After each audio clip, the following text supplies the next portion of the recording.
Cotton cloth nappy fold ചെയ്യാൻ വേണ്ടിയിട്ട് ഏകദേശം 24 ഇഞ്ചസ് ഉള്ള ഒരു സൈഡെല്ലാം മടക്കി അടിച്ച് സ്ക്വയർ ഷേപ്പിലുള്ള ഒരു ക്ലോത്ത് എടുക്കാം. ഇനി അതിനെ ഇതുപോലെ രണ്ടായി മടക്കിയതിന് ശേഷം വീണ്ടും ഒന്നുകൂടി മടക്കാം. ഇപ്പോൾ ഇതൊരു 4 ലെയർ ഓഫ് ക്ലോത്ത് ആയിട്ടുണ്ട്. ഇതിലെ ഫസ്റ്റ് ലെയർ ഓഫ് ക്ലോത്തിനെ എടുത്ത് ചരിച്ചൊന്ന് വെച്ച് കൊടുക്കാം, ഏകദേശം ഒരു ട്രയാങ്കിൾ ഷേപ്പിലോ അല്ലെ കോൺ ഷേപ്പിലോ. ഇനി ഈ ക്ലോത്തിനെ എടുത്ത് ജസ്റ്റ് ഒന്ന് തിരിച്ചിട്ട് കൊടുത്തതിന് ശേഷം ഇപ്പോൾ നോക്കിക്കഴിഞ്ഞാൽ ഒരു സൈഡിലൊരു സ്ക്വയർ ഷേപ്പ് ഉണ്ട്. ആ ഒരു സ്ക്വയർ ഷേപ്പിനെ ജസ്റ്റ് ഇങ്ങനെ ഒന്ന് ഫോൾഡ് ചെയ്ത് സെൻറ്ററിലേക്ക് കൊണ്ടുവരാം. ഇപ്പോൾ സെൻറ്ററിലെ ക്ലോത്തിന് കുറച്ച് കട്ടിയുള്ളൊരു തുണിയായിട്ടുണ്ട്. അപ്പം ജസ്റ്റ് ബേബീസിനെ കിടത്താൻ വേണ്ടിയിട്ട് ഇതൊന്ന് തിരിച്ചു കൊടുത്തതിന് ശേഷം ഈ ഒരു പൊസിഷനിൽ ബേബീസിനെ കൊണ്ടുവന്ന് കിടത്തിയതിന് ശേഷം ഇത് അവരുടെ ലെഗിനിടയിലൂടെ ഇങ്ങനെ വെക്കാം. 2 ലെഗ്സും ഈ ഒരു ഭാഗത്തൂടെ ഇങ്ങനെ കിടക്കണം. അതിനുശേഷം സൈഡ് എടുത്ത് ജസ്റ്റ് കെട്ടി കൊടുക്കാം.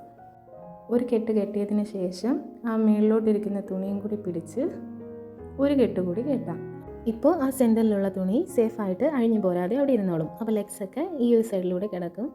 സെൻറ്ററിൽ കട്ടിയുള്ള തുണി ഉള്ളതുകൊണ്ട് യൂറിനൊന്നും പെട്ടെന്ന് ബെഡിലാവത്തില്ല.